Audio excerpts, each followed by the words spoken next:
Menjelang wafat Nabi, tak lama setelah kembali ke Madinah setelah selesai dari melakukan haji wada, Rasulullah menyiapkan angkatan perangnya atau bala tentara untuk dikirim ke negeri Syam.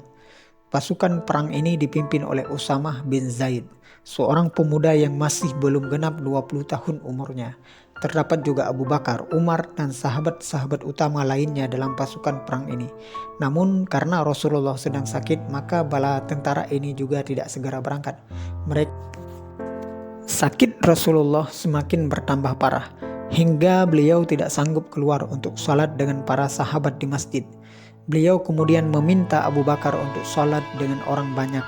Akan tetapi Abu Bakar sangat sedih ketika menempati tempat Rasulullah SAW, sehingga ia tidak dapat mengeraskan suaranya.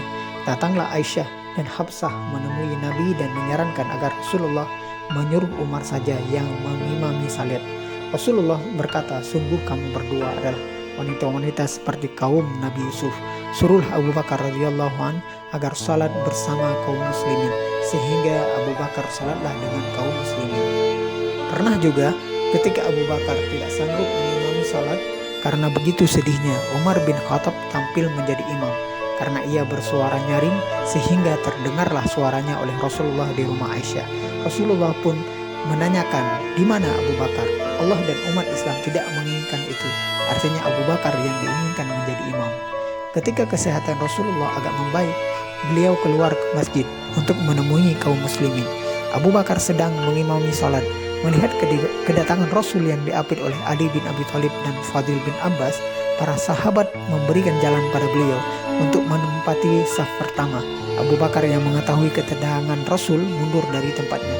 Namun Rasulullah memberi isyarat bahwa ia tetap di tempatnya. Lalu Rasulullah duduk di sebelah kirinya dan salat sambil duduk. Setelah selesai salat, beliau kembali ke rumah. Sakit beliau semakin bertambah parah. Hari kesedihan bagi kaum muslimin pun tiba. Beliau wafat di pangkuan istri tercinta Aisyah radhiyallahu anha. Rasulullah wafat setelah selesai menyempurnakan syariat agama.